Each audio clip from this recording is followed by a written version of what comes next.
Chat, here we go. For the very first time, this is the first replay we have watched today.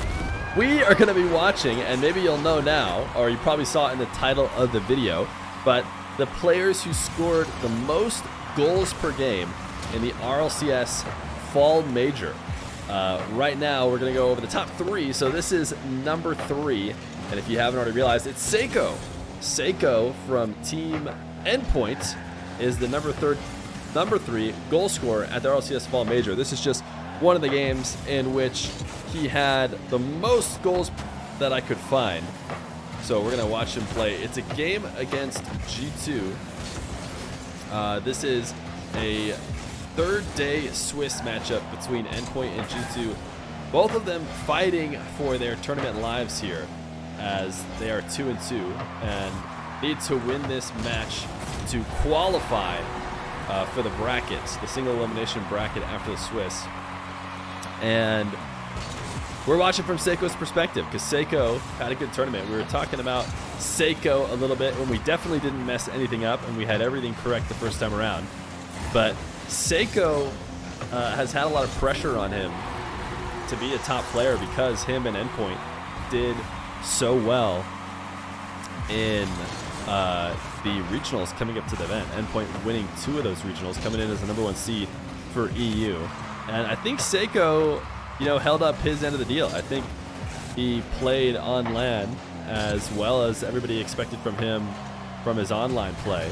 Endpoint ended up not winning the tournament, but a good performance from them and falling to, quality teams. Endpoint and Seiko, a nice flip reset double. Doesn't find anything here. Chicago a long clear. What an early pre-jump on relating wave. I don't think Seiko meant to get that demo, but he does take Chicago out of the game. And this shot is wide as he booms off the top crossbar, looking to take out all the defenders. There's nobody around. Metsonaris, an easy tap in. I don't know if Seiko is going to get credited with an assist because he's a little bit too far after that initial touch, but definitely the bump game assisting in this goal.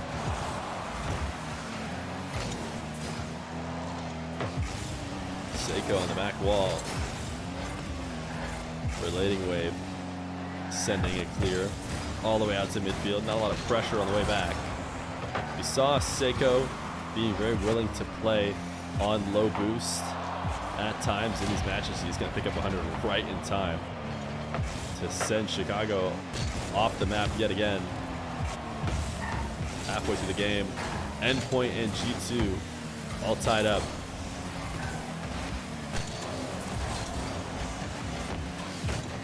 There was a lot of talk about whether or not players got to use Bacchus mod in this tournament because you actually did see a lot of teams completely wearing their decal. I think Seiko and the rest of Endpoint all wore their decal. I know Dignitas did as well. I think it's sweet. I think it looked really cool and made it look more official.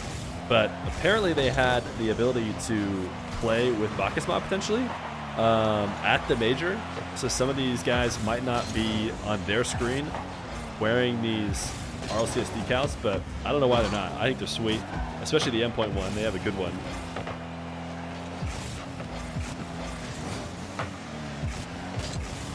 J-Naps, a high touch. Chicago playing quick. Seiko not going to be able to pick up that back corner boost either. A bit of a neutral game here so far for the past couple minutes between these two teams. Drees not the best drop down, but his teammates there to get a 50 quick to not leave him too exposed. J-Naps a nice double. Seiko's been getting a lot of outplayed touches over the top of his head as he tries to put pressure on G2 at the midfield. Drees so quick up to take that ball away. Metsonaris though sets it out on a platter for Seiko. Too much left to right or right to left momentum, and he chips it up for an air dribble but can't have a chance on net. We've actually seen Seiko play one 1v1 series on our channel. We had Seiko versus CRR. If you haven't seen that video, you can go back and check it out. And if you plan on checking it out, leave very soon because I'm going to reveal what happened in that series. CRR did take Seiko down in his only 1v1 on stream so far, but he has been in the top 100. You know, I think for a long time. I'm not sure if he's dropped out since then, but dabbles in ones at least a little bit. He's got an open field right now. Seiko, a 50, and he just forces it all the way through JNaps. We saw Seiko score right away. That's the second one he's going to grab this time, putting his team in the lead. I remember watching that one. I watched almost every single one of these games live, so I'm watching back from a player's perspective for the first time. But especially the G2 games, you know, I watched hoping for G2 to do a little bit better than they ended up doing. And boy, did it hurt when Seiko low 50 that powered it through JNaps. JNaps trying to keep this one in the air. Seiko looking to tap it to the ground. Chicago saves it away. But Seiko, a great performance in the fall major, getting number 3 in goals per game. Very impressive feat. But we'll head to whoever got second most next. All right, now we're watching the second highest goals per game earner in the RLCS fall major, and it is North American player Justin.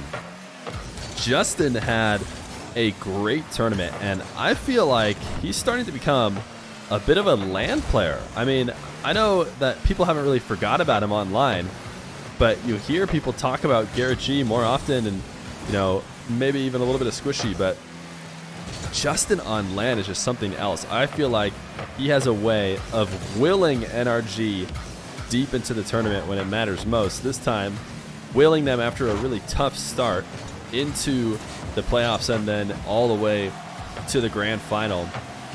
He was just playing so well. And I just think it's gotten to the point where, you know, people expect that so much from Justin that they start having to talk about the other players on the team as well as equal contributors. But man, very impressive tournament, and Justin proves it once again. Always finding buckets for this energy squad. Right now their whole team is finding saves as they keep endpoint out. I'm trying to think, because I actually didn't, you know, specifically look to see where all these games are from, but I should be able to remember off the top of my head. NRG versus endpoint. When did this series happen? Chat, remind me. I can't think off the top of my head. I think it was somewhere in the Swiss, though. I mean, we know who NRG played on their way to the grand final, so it's definitely somewhere in the Swiss. I think early, like maybe second game of the Swiss.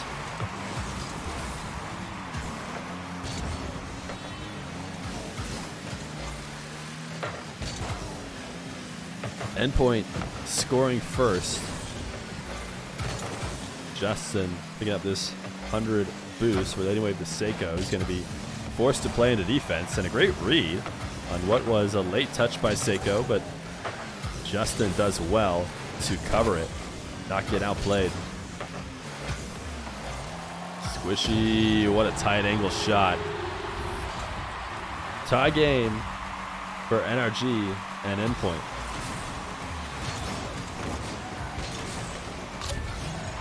Seiko the kind of guy to say you too when somebody says enjoy your food.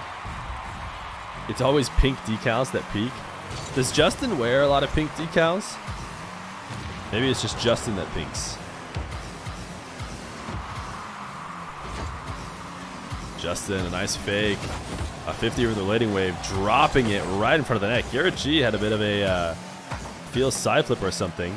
I think Justin, when I watched that live, he cut Garrett off a little bit. Garrett could have had an early shot.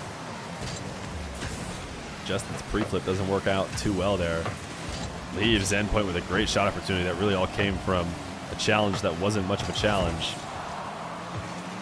That being said, easy save for Garrett. Squishy just going to boom a monster clear. Justin doesn't have time to pick up any boost, so he has to sit on the goal line to make this save. Squishy down to Garrett. Garrett, a great challenge. Going to finally relieve Justin of his net camping duties that he's had for the past minute or so. Hasn't had a time to go out and get boosts at any moment.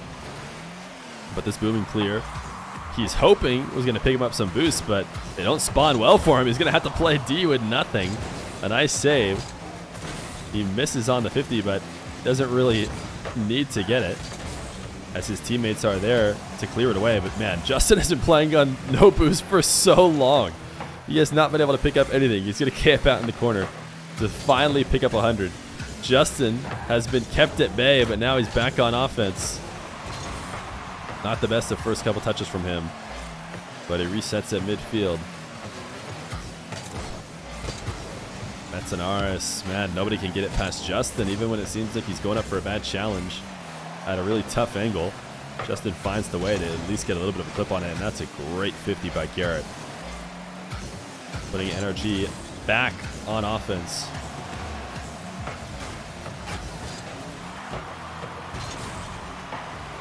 Garrett, wow, what a save by Seiko. Seiko, another clear, and man, or a shot attempt really, but a great defensive save by Justin. Justin is just out of this world at reading those air dribbles. He can tell where every one of those touches are going to end up, when normally so many defenders in net have a hard time with those predictions. Squishy out to Justin. Justin, man, that's just a great pass. And perfect execution. All of endpoints sitting in net, but none of them can stop the man that is Justin. And another shot attempt here off the post and out. Justin has been spending the vast majority of his time on this right side of the field, which is very interesting. I'm sure it's nothing that NRG is doing on purpose, but Justin has found himself playing from the right side for the vast majority of this game. He is going to creep up upfield on the left, but a nice clear means no shot attempt coming. Justin, 50 in the corner, trying to find a tight angle, doubles it off the wall and 50s it in with the defender. 4-2. NRG winning this game against Endpoint on the back of a couple goals from Justin. One to put the icing on the cake at the end, but a nice performance from the second highest goal scorer in all of the RLCS Major, but you guys know who that leaves as number one. All right, guys, it's everybody's favorite team and the number one goals per game scorer. You know it had to come from a team member from Dignitas, because Dignitas played such an insane Swiss stage. Truly as good as you could possibly hope for, not dropping a single game on their way to the bracket. And the other thing about, you know, a per game statistic is it's usually nice to have less games. The less games you have, the more likely. Wait a second, I didn't even know Joris scored on his own net. Chat. I didn't even realize it. Julius had more goals in this game than I even thought. He's going to score the first goal on his own net.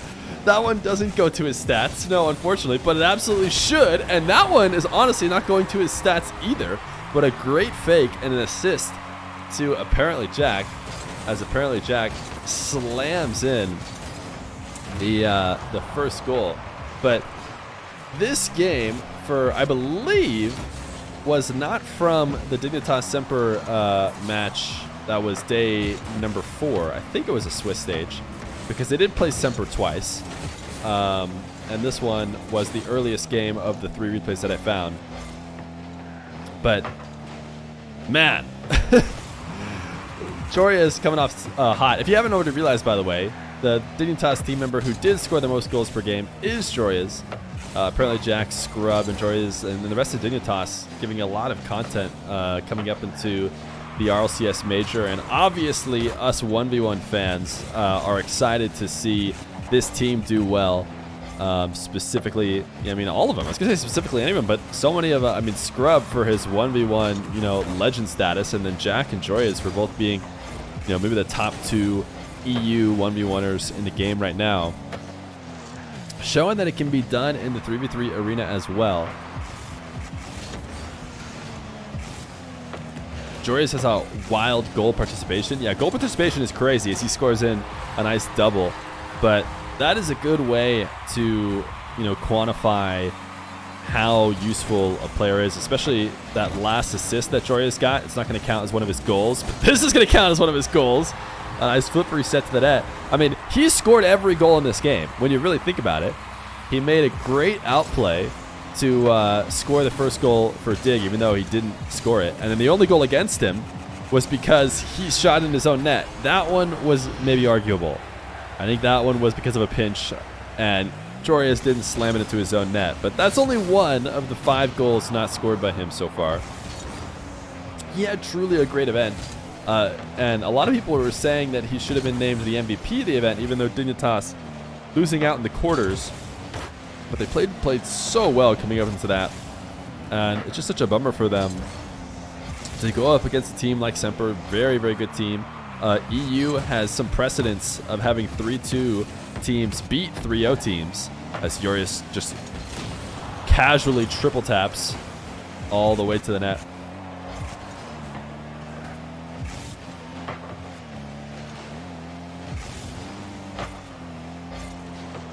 Julius maybe on a rare defensive stint right now, but a great 50. Jack will pick it up and carry it away. His soft flick gets stopped by Archie.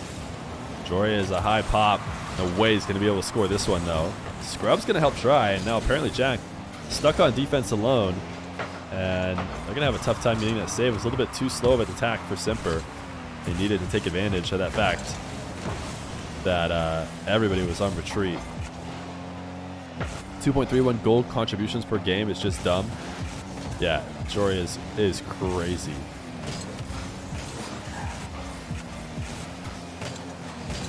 Julius with 0 boost, though, heading all the way out of the back half. Not going to stay aggressive and look for bumps, especially not without any boost to do so. But a great team passing play by Semper. Holy cow, it's a great, great team effort to tie up this game. Semper looking good on offense as well. I guess if you take Julius' own goal away, then maybe it's not as impressive of them. But it's 3-3, and that's a great pass. Scrubkiller just had more faith in Archie than he should have had. He thought Archie was going to get a touch, and had Archie, or had Scrubkiller just predicted that Archie was going to miss, he would have had a very easy tap-in. Jack to the back wall. Archie says no. Scrub to the back wall, and Chaussette says no.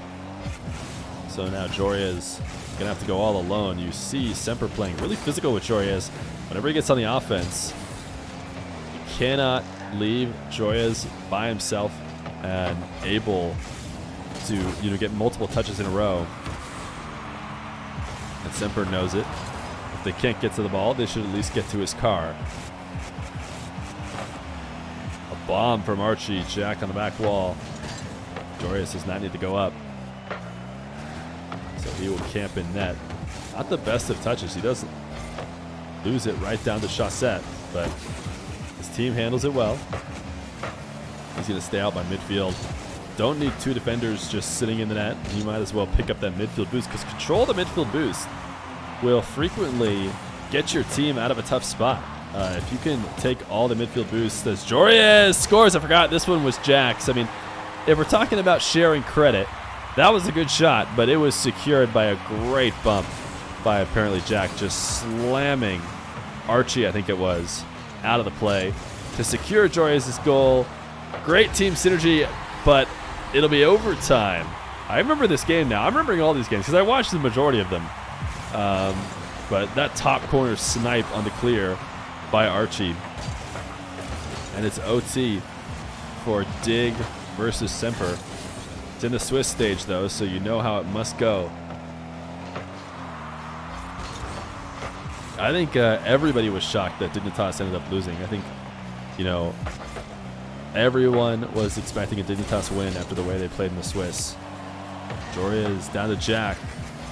Nice communication there between the two of them on who's going to handle that. And Julius fully expecting the cross-field boom, and he's going to send it right back. These guys playing tennis on the back wall.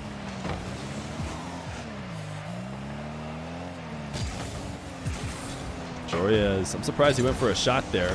3 Semper players in net, and certainly they're going to be able to handle any tough angle, soft shot like that. But sometimes it's better to get the defense making saves and trying to act off that than looking for a pass.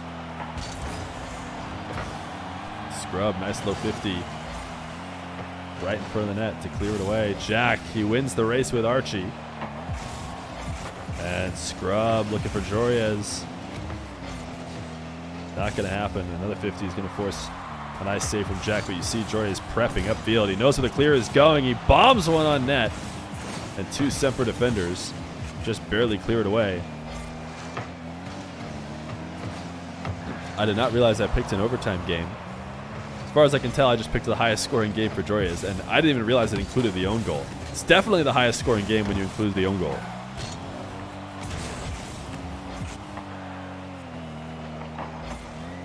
Scrub to Jack to Julius to the back wall. The tight angle doesn't find it. Neither does his teammate. This is what I was talking about to people, though. When people were saying, you know, Dignitas wasn't going to lose a single game. Jack, crossbar down, it does go in. Archie own goals it there. But when people were talking about Dignitas and the fact that they were unstoppable, this was a 2-minute overtime with them and Semper. So there were already signs that they weren't easily handling teams like Semper, even though they were playing so well. But Julius will be your #1 goal scorer over the entire fall major. A great event from him. GG's.